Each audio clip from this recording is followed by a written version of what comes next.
Nightcast. Stephen Lloyd Gilbreth brings you the current news from the world today and how it relates to Bible prophecy.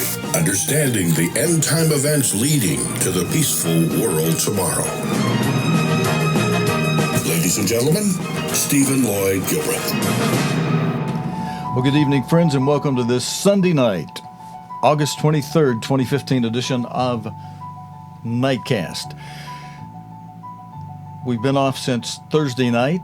We're not on Friday, Saturday night, so tonight's a big night for news, including this opening story out of the Philippines. 10 people have been killed as Typhoon Goni dumped torrential rain in the northern Philippines, triggering landslides and floods, officials say.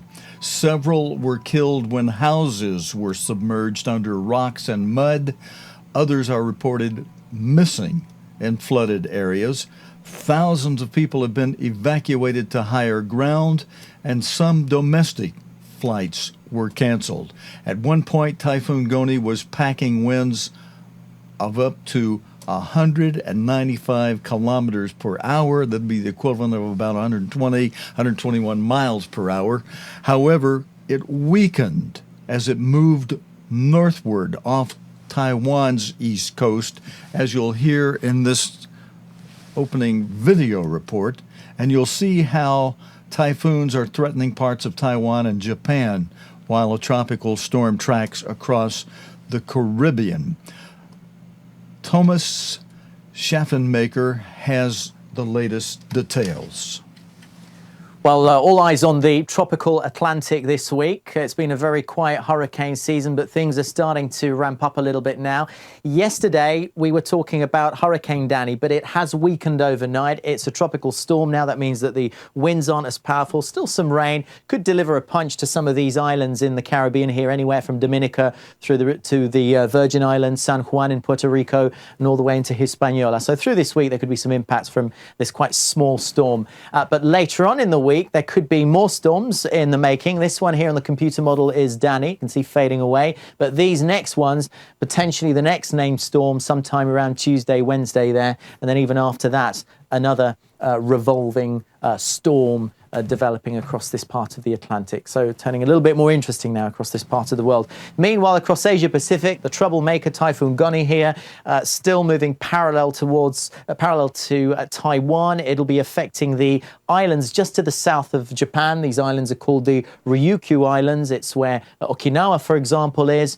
The winds around the center of this particular typhoon here recently have been gusting to around about 200 kilometers an hour. So it's a powerful storm. It's going to maintain its intensity for a while longer, but eventually, as it nears Japan, it will tend to weaken at least a little bit, but still delivering quite a punch towards this southern portion of Japan potentially. Might miss Japan and go through that area of sea between the Korean Peninsula and Japan. But at the moment, it does look as though it'll be impacting areas like Kyushu, Shikoku, and eventually Honshu, which is the mainland of Japan. And then beyond that, Tuesday into Wednesday is a weakening weather system. It moves across the Sea of Japan, the cooler waters, and then affecting maybe southern parts, all these areas of Asia here. So lots happening, and we'll keep you posted, of course, on this one here on Typhoon Goni and the other one, Tropical Storm Danny.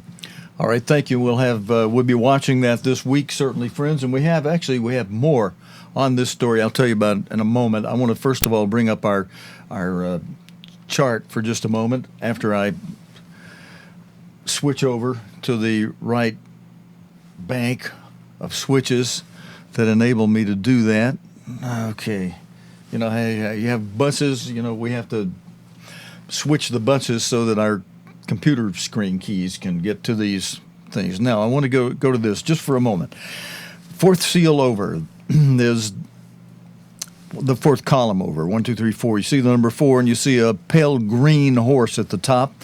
In Revelation 6, the fourth seal is depicted by a pale horse that's described as having a rider whose name is Death, and alongside whom this pale horse and its rider named Death accompanies or rides Hades, or hell, the grave.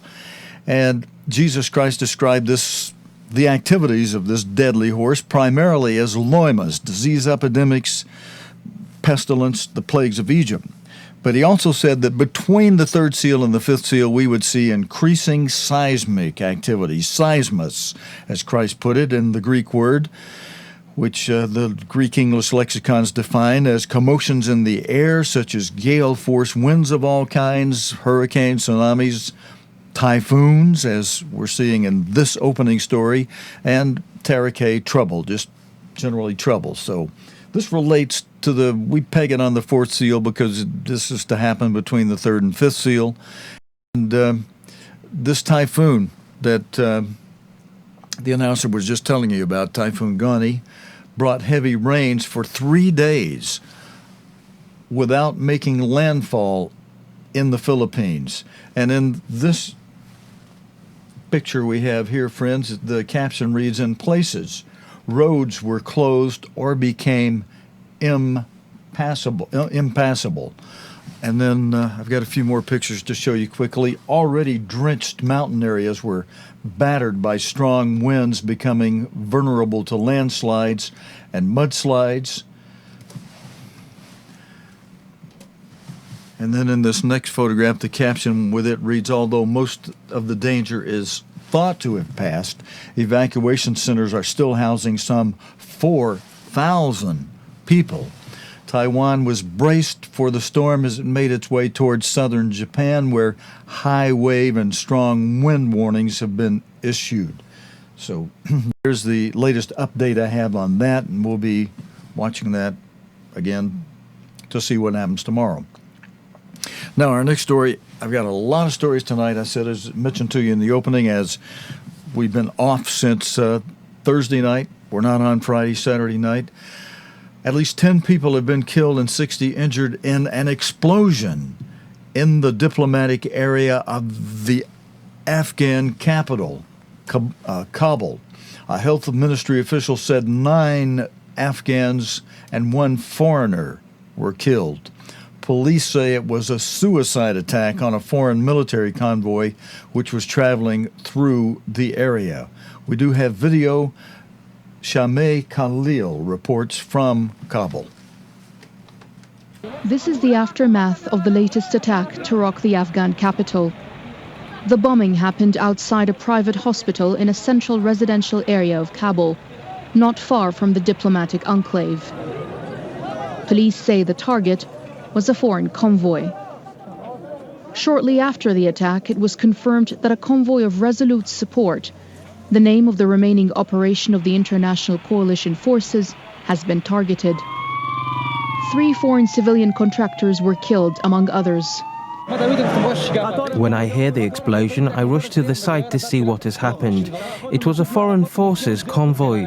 There are civilian casualties and foreigners trapped in a vehicle. This is one in a series of attacks the capital has suffered in recent weeks, mostly claimed by the Taliban.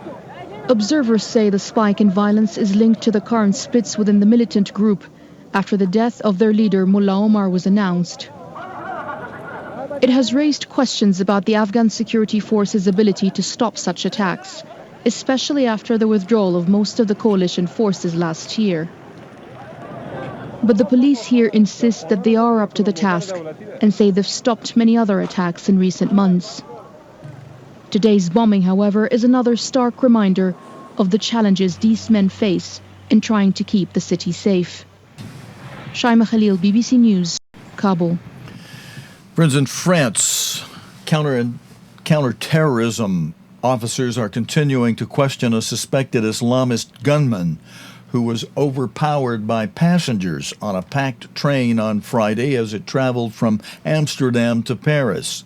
It has emerged the gunman had been flagged by intelligence services in at least 4 European countries. Hugh Schofield reports. The following report contains some graphic images. The scene in the carriage in the moments after the attack. It's filmed by Anthony Sadler, one of the 3 Americans who tackled the gunman. Spencer Stone, the serviceman who was himself injured with a knife in the fight, is seen tending the passenger who was shot. Beside them, the trussed-up figure of Ayub El-Kazani, prevented from carrying out his attack by the spontaneous courage of a handful of men. Who is al-Kazani? Intelligence services from Spain, France and Belgium all have had tabs on him. Living in Spain up until last year, he was spotted as a possible jihadist. He then left Spain for Belgium and at some point in the last few months appears to have tried and possibly succeeded in travelling to Syria. For the French investigators, the Islamist profile is the one that fits, even if so far under questioning he's insisted he's not a terrorist and merely wanted to hold up passengers for money. France is getting used to the terrorist threat. Since the murders at Charlie Hebdo magazine and the Jewish supermarket in January, the country's been on high alert, and there have been 4 or 5 more attacks or planned attacks. We received these medals from... This could have been another.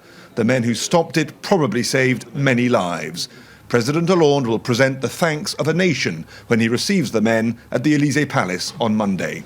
Hugh Schofield, BBC News, Paris. The 3 Americans who helped subdue the gunman have been speaking about their experience. Other than my finger, I didn't really feel any of my other injuries. I knew I was bleeding, but I didn't know they were that bad. I just went over, saw that he was squirting blood out of the left or right side of his neck. And I was going to use my shirt at first, but I realized that wouldn't have worked. So I just stuck 2 of my fingers in the hole, found what I thought to be the artery, pushed down, and the bleeding stopped. And so I just said thank God and held that position until the paramedics got there. Okay. The gunshot was probably the first noise I heard, and then that was followed by some breaking glass. So the gunshot was pretty much the first thing that came to our attention. I didn't know it was a gunshot at the time, but that was like the first thing I heard. It didn't, it was behind me, so I had no idea where he was aiming it or what he intended to do. But yeah, that was the first thing that happened. These are my friends, and I was the third one to get up, and I just want the lesson to be learned that basically in times of crisis like that, I would want it to be learned that basically to do something. Hiding or sitting back is not going to accomplish anything, and the gunman would have been successful if my friend Spencer had not gotten up. So I just want that lesson to be learned going forward in times of terror like that, to please do something. Don't just stand by and watch. The 3 Americans were vacationing, and they happened to be on that train from Amsterdam to Paris when this event happened. Palmyra's Baalshamin temple has been blown up. The opening photograph, the caption with this opening photograph for this story reads, "The Temple of Baalshamin dates from the early 1st century A.D. Islamic State militants have destroyed Palmyra's ancient temple of Baalshamin, Syrian officials and activists say. Syria's head of antiquities was quoted as saying the temple was blown up on Sunday, earlier today. The British-based Syrian Observatory for Human Rights reported that it happened 1 month ago. IS took control of Palmyra in May, sparking fears that the group might demolish the UNESCO World Heritage Site. The group has destroyed several ancient sites in Iraq. IS placed a large quantity of explosives in the Temple of Baalshamin today and then blew it up, causing much damage to the temple, Syrian Antiquities Chief Mamoun Abdulkarim told AFP news agency. The cellar, or the inner area of the temple, was destroyed and the columns around collapsed, he said. Residents who had fled from Palmyra also said IS had planted explosives at the temple, although they had done it about a month ago, according to the Syrian Observatory for Human Rights. Last month, IS published photos of militants destroying what it said were artifacts looted at Palmyra. News on Greece.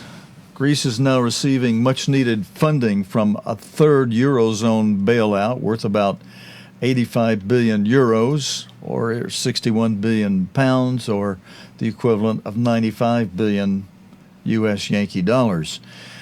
As in the previous bailouts, Greece's EU partners set tough conditions demanding more austerity. But there is political uncertainty again after Prime Minister Alexis Tsipras called a snap election because MPs rebelled inside his Syriza party. 25 members broke away to form a new left-wing party called the Popular Unity Party, who are opposed to the bailout. The lenders are anxious to ensure there's no backtracking on the reforms that Greece must fulfill under the Memorandum of Understanding, the MOU, Memorandum of Understanding, the official name for the bailout. Syriza was elected in January this year on an anti-austerity platform. But Mr. Tsipras agreed to the lenders' demands as the price for keeping Greece in the euro. You must decide if we have taken the right decision for the final recovery of the economy and to overcome this austerity of the strict measures that were imposed on us. You, with your vote, will decide who will lead Greece down this difficult road ahead of us, who will negotiate the best way of reducing the debt, who and how will be able to march forward with steady steps and make the changes that the country needs. You, with your vote, will judge us. Okay, and friends, among other things, this story from Friday's news shows you how there are very few, if any, politicians whose word can be trusted. They say one thing, they do another. They tell you they're going to cha-cha, and they get out there and do a polka or a tango, only he forgot the rose. Somebody put the rose in his mouth, please. From Lebanon, next, the Lebanese Prime Minister promises action against police excesses. And this is not video, this is just a photograph with this story. I'll have to tell you about it. The caption with this photograph reads, "Protests show no sign of subsiding." Lebanese Prime Minister Taman Salam has promised to take action against police who used force to disperse demonstrators against piles of uncollected rubbish. The demonstrators were protesting against piles of uncollected rubbish. The Prime Minister warned that the country faces a political crisis and that there's no money to pay the salaries of a large number of public employees. Police again fired water cannon at protesters in Beirut earlier today after dozens were wounded yesterday on Saturday. Lebanon does not have a president, and Parliament remains in a stalemate. Now, we do have video with this.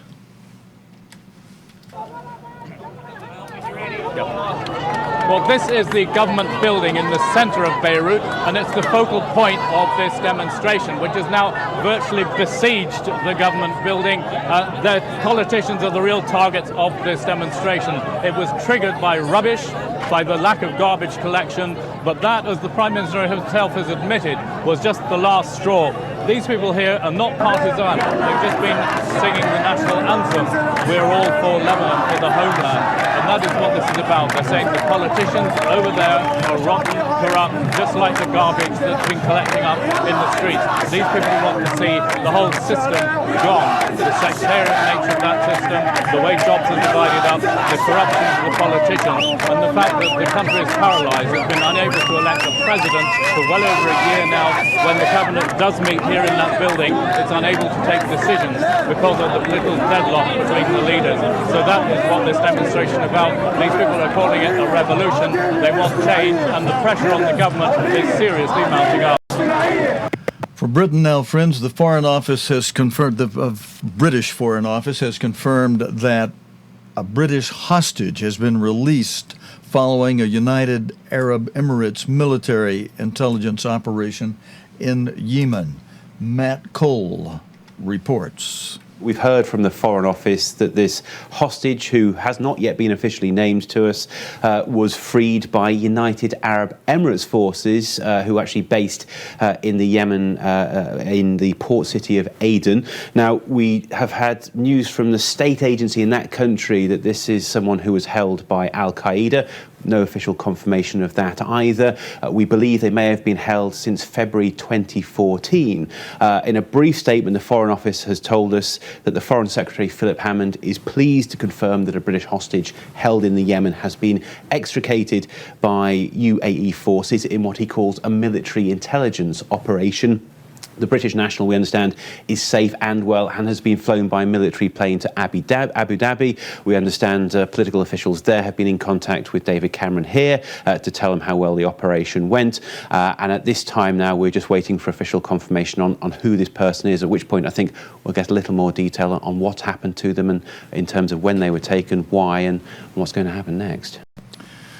Friends, more from Britain. The British Embassy in Iran has reopened nearly 4 years after it was closed in 2011, having been stormed by Iranian protesters during a demonstration against sanctions.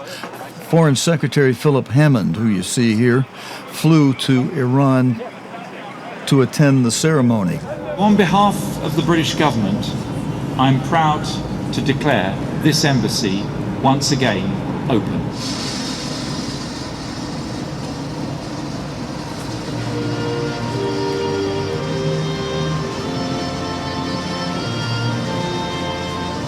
And as you're seeing in this video, friends, Foreign Secretary Philip Hammond has reopened the British Embassy in Tehran 4 years after it was attacked by Iranian protesters.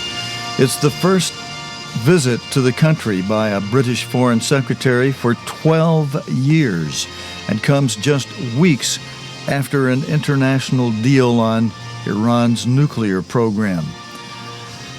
We have another video I'm going to take you to next where Sarash Zawala, a commentator on UK-Iran relations, told BBC News Iran respects Britain and it's a very significant development. And it's a very significant step. And we must keep in mind that Iran respects Britain and looks up to British culture and British politicians.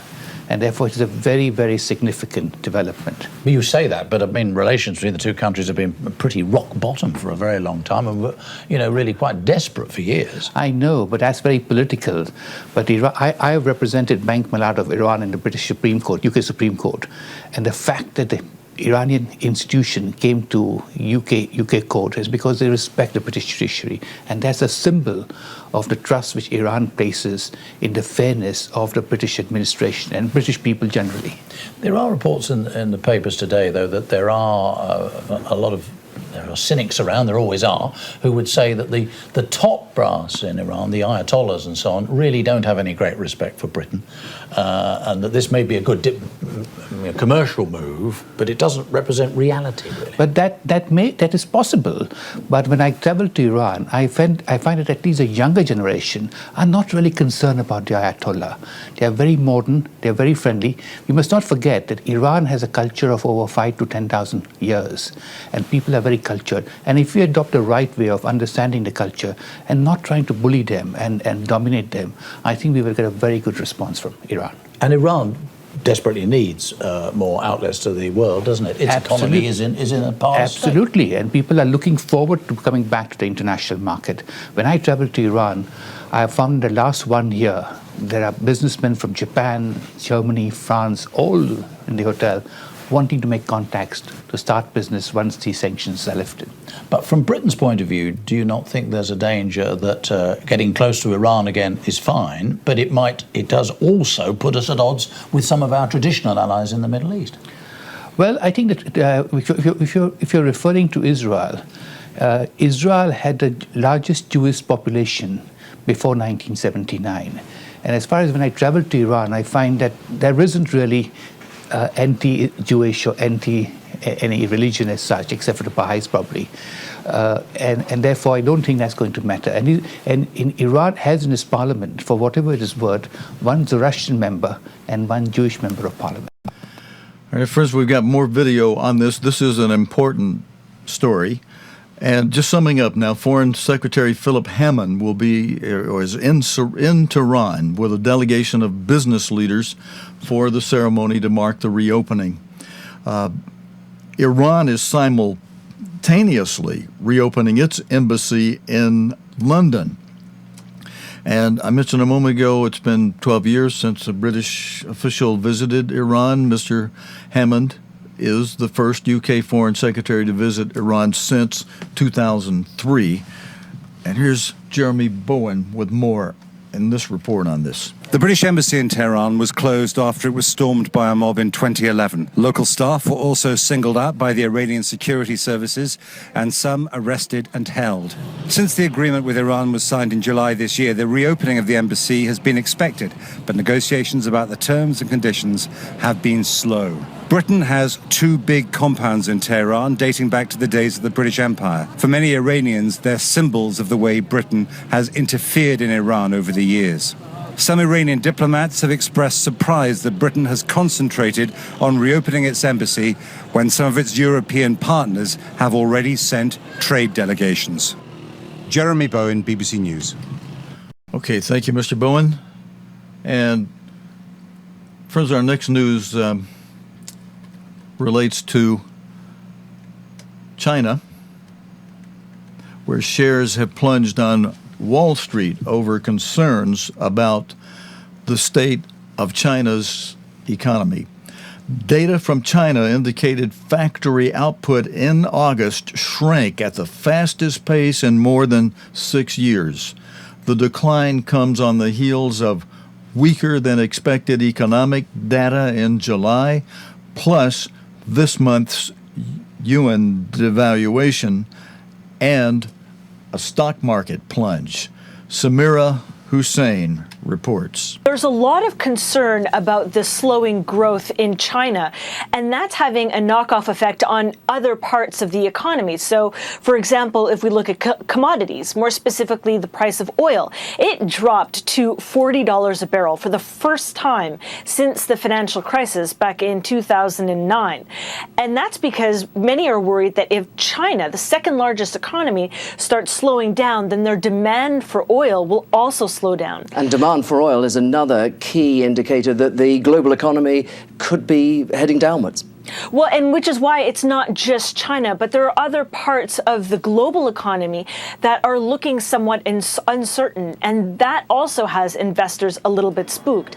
But some people believe that this is all part of the natural trajectory of U.S. stock markets, that these kinds of repricing of assets is somewhat normal at certain points of the economy.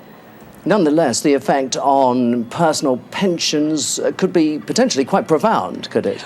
Well, exactly. This affects everyone because anybody who has any sort of investments, pensions, anything really in the economy, that is all usually has some role to play in what happens on the stock market. So these kinds of big declines mean some pretty big declines for portfolios for many people. You mentioned there, Samira, this is the holiday season. Could we see some sort of bounce back when the markets reopen on Monday?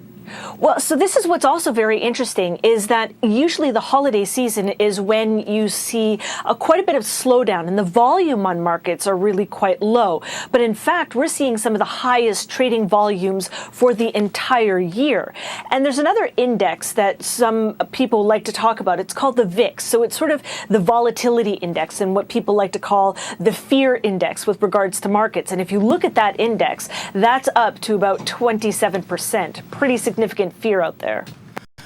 Okay, thank you, Samira. And friends, I put at the end of her report there, I put up for just a moment at least anyway, I put up the little red horse to indicate the second seal, because this financial thing between countries, especially with China having devalued the yuan, the Chinese yuan. That makes it war between the countries, because that affects. Because China's money is a global money, and it affects the rest of us, all the other currencies and money. Now, North Korea. Frontline troops in North Korea have been ordered to be on a war footing by leader Kim Jong-un following an exchange of fire with the South. Mr. Kim has threatened further action unless Seoul ends its anti-Pyongyang border broadcast. Both sides have accused the other of firing first. Stephen Evans reports from Seoul. In South Korea, it looks like a war cabinet. President Park with her ministers in the uniform of the Civil Defense Force. And in North Korea, it looks like a war cabinet. Kim Jong-un firing up his generals who are ranged around him. North Korean state television ramped up the rhetoric. South Korean gangsters, insane to find provocation against us, again fabricated the incident of North Korea firing towards the south on the afternoon of August 20th. There is often a ritual of threats and shots being fired by both sides. But this time, it's heavy weaponry. Each says the other fired first. A landmine explosion 2 weeks ago triggered the tension. 2 South Korean soldiers were injured. South Korea said the North placed the mines. So far, though, it's all seemed remote from ordinary people. This city, Seoul, does not feel like a city about to go to war. It's relaxed. And that's because this kind of ritual has happened too often in the past. Troops are now on the highest alert. North Korea says that if South Korea doesn't stop blasting propaganda at it from tannoys by Saturday afternoon, it will take more military action. Stephen Evans, BBC News, Seoul. Thank you, Stephen. And friends, we go next to trouble in the Lebanese capital, Beirut. The thousands of people have taken part in an angry anti-government demonstration in the Lebanese capital, Beirut. Police fired tear gas and water cannon to try to disperse protesters, calling for the government to resign over the city's rubbish collection crisis and its economic problems. Jim Muir reports from Beirut. This is Riyadh Sulah Square in the heart of Beirut city centre, which is thronged with hundreds, perhaps several thousand people, most of them young, who are gathered here to protest against the crisis over rubbish, which has been clogging the streets of Beirut for weeks now, because the government simply can't get its act together. So many people here are seeing this almost as a kind of symbol of everything that's wrong with Lebanon and its political system. We are so sad for this situation. Lebanon does not deserve what is going on. Lebanese people do not accept being treated like this. We're here to protest against the lack of jobs, poverty and hunger. We have no electricity and water. The only thing they are good at is hosing us with water here, when the water in our houses is cut. Now there seems to be a bit of a standoff, a standstill in the nearby streets. There are riot police as well as security forces. They're sitting around just waiting to see what's going to happen and how long this crowd is going to stay here, effectively sort of laying siege to the government building. Jim Muir, BBC News, Beirut. All right, and friends, I realize we may have had a story earlier. I believe we did on this Lebanese rubbish problem, and but this is an update. And for those who maybe are looking into helping me with the script preparation for the program, the data I need for introducing the stories, this is something, this either a mistake or something that could be improved as long as we learn from our mistakes or learn what can be improved. that's a good thing. And we can work with it. And the keynote for my taking over and doing this hosting job after Robert Collins died has been, all right, Father, as long as I can see improvement, I'll continue to host it unless you want to bring along somebody else in the meantime. But I've seen improvement because I started out what I thought was, I'm not going to use the word some of my enemies have used on me, but I have before. I've repeated that. But I thought I was pretty bad when I first started. I enjoyed much more being on the backside of the camera and having, Mr. Collins be here, the original host. But he asked me to keep this going just before he died, and I've kept my promise. And so I hope it's something that serves you well and that you appreciate it. Once in a while, if you just want to let me know that, just a word. Like, hey, Steve, we like it. Keep it up. Thank you for the service. When I come home from work after working all day, it's nice that you've spent the day digging out this stuff for me so I didn't have to do all this. And we've got a source where you've been trained at Ambassador College by Mr. Armstrong, by Mr. Hogberg, to know what to look for and give us that and not a whole lot of other flack that we have to just look around and waste our time with. The Italian Coast Guard. Now, the migrant problem is something we definitely want to keep our eye on because of the impact that has on the EU and how that may be one of the factors that causes the 10 leaders who will be leaders of nations or regions or however it winds up working out that God has told us to watch for, who will vote in one dictate, one new emperor, the Bible calls a beast, who will be crowned by the Pope. The Vatican will be involved, and it will be a revision of the Holy Roman Empire. It'll be the 7th and final revision of that Holy Roman Empire. And news stories such as this next one could help kick that off, the migrant thing, because that is a huge problem for Europe. Wait till you hear some of the detail we have for you in a few moments on just what's happening with this migrancy problem in Europe. In this story, the Italian Coast Guard has embarked on one of its biggest ever migrant rescue missions. Officials say they coordinated the rescue of more than 2,000 migrants in waters off the coast of Libya. The operation was launched after distress calls were received from 22 overcrowded boats and inflatable, what do you call those things, dinghies. Sophia Tran-Thompson reports. Relief, as dozens of men, women and children arrive safely in Italy. They are alive after surviving the journey from Libya.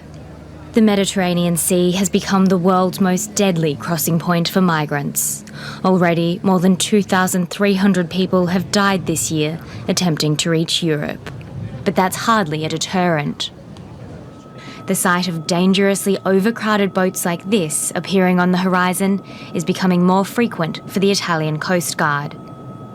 On Saturday, the number of migrants quickly reached the thousands after distress calls from more than 20 boats were received. Along with Navy ships and Coast Guard patrol, Doctors Without Borders also rescued around 300 people. 14 rescued migrants were sick or injured. One border police commander told reporters the number of dangerous vessels attempting the crossing has been rising over the last week. Abbiamo salvato 287 migranti. We rescued 287 migrants. They came from countries outside Europe. They have various nationalities: Syrians, Eritreans, Somalis. They were navigating the southern Ionian Sea on a fishing boat 20 metres long. 20 metri. Most of the migrants have been taken to ports in southern Italy, but it's unclear where they will go next. For now, rescue operations continue after reports that more migrants and refugees are headed for Italy. Sophia Tran-Thompson, BBC News. Migrants and refugees have broken through police lines to enter Macedonia via that country's border with Greece. A number of people were injured in the crush. Most of those trying to enter the country only wish to travel through Macedonia and Serbia in order to reach northern Europe via Hungary. James Reynolds reports. Migrants and refugees who fled war in the Middle East refuse to let a line of European police stop them. They push past security forces and into the small country of Macedonia. What do you do when your border is simply overrun? Macedonia is trying to get rid of its new arrivals as quickly as it can. This morning, it packed one group of migrants straight onto a train heading north towards Serbia. For the passengers, this is another step on a much longer journey. Where are you going now?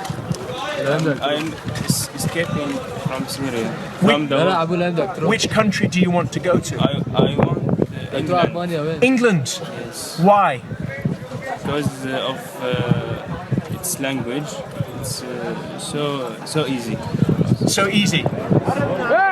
This evening, migrant families overwhelmed Macedonia's border town bus station. Migrants and refugees here are trying to buy bus tickets to wherever they can get to. The police are telling them to move. And everyone who's made it across the border doesn't want to stay in Macedonia. They want to get on with their journeys towards the rest of Europe. It's a fight just to get onto the bus. I'm going to Serbia. Why? Who is your family? For too much anything. Who is your family? He just makes it. It's chaos. No, it's chaos? No, it's chaos. Is anybody organising anything? No, I think not. I think not. The police is not involved. The state is not involved. Macedonia has now become a kind of migrant highway. Those passing through may soon become another country's problem. James Reynolds, BBC News, on the Macedonia-Greece border. And friends, in this report from Germany, German Interior Minister Thomas de Maizière says, we support Schengen, but if nobody sticks to the law, then Schengen is in danger. Ich habe mir angewöhnt, I don't criticize my colleagues and neighbors in interviews. And of course, Great Britain has a special role. It's not part of Schengen, but all EU countries must become more aware of their responsibility. But should Great Britain be taking more refugees? Yeah. How many more? Nein, das will ich jetzt nicht. I am not willing to discuss that. Is it time to suspend Schengen? Wir hoffen das nicht. Wir stehen zu Schengen. We hope not. We support Schengen, especially in Germany. We're in the middle of Europe, and it's a big achievement. But if nobody sticks to the law, then Schengen is in danger. That's why we urgently need European solutions, so that Schengen can stay. At what point then do you think you might need to reinstitute, however temporarily, border controls? Is that an option? Ich habe viel im Kopf. I have a lot on my mind, but at a time when we want to keep Schengen, it's not wise to say it all in public. But your hand may be forced if you can't find an alternative to Dublin and countries continue to reject Dublin in effect. Schengen can't work, can it? I want to avoid such a solution, but I can't rule it out. Thomas de Maizière told the BBC he supported Schengen agreement, but that it could be in danger. He also called on Britain to accept more migrants. Friends, Germany expects to receive 800,000 asylum applications this year alone, far more than other EU states. The EU's principle of free movement has been the caption with this photograph. We've got just a few photographs. We'll finish this up, and that'll be it for tonight, friends. The EU's principle of free movement has been put under pressure as unprecedented number of migrants arrive. And then the caption on this next photograph with this story reads, there have been frantic scenes in the Balkans as migrants attempt to travel north Many make dangerous journeys across the sea to reach Europe. If nobody sticks to the law, then Schengen is in danger. That's why we urgently need European solutions, the minister from Germany said. His comments come amid what one EU official called the worst refugee crisis since the Second World War. There's mention of World War again, friends, and as Mr. Herbert Armstrong put it, we're right now in a recess between rounds of World War. So we're only in a recess between round 2 and round 3 coming up. Once those 10 leaders in Europe form a United States of Europe and elect one dictate, one emperor. Again, the Bible calls it a beast who will revive the Holy Roman Empire.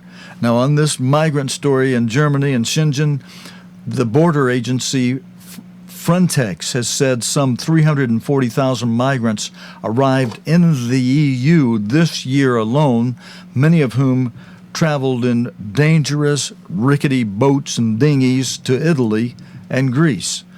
On Friday, you saw the video how Macedonian police fired tear gas at crowds of migrants at the Greek border trying to enter the country to travel north. And friends, that is it for our report for this Sunday night here on Nightcast. God willing, and the creek don't rise, we'll be back again tomorrow evening, Monday night, with the day's current news related to the Bible and prophecy. Until next time, this is your host, Stephen Lloyd Gilbreth, saying so long and good night, friends. You have been watching Nightcast with Stephen Lloyd Gilbreth. Nightcast can be seen Sunday through Thursday nights here on cogtv.org. Tonight's program is also available anytime on demand in the cogtv.org video archive.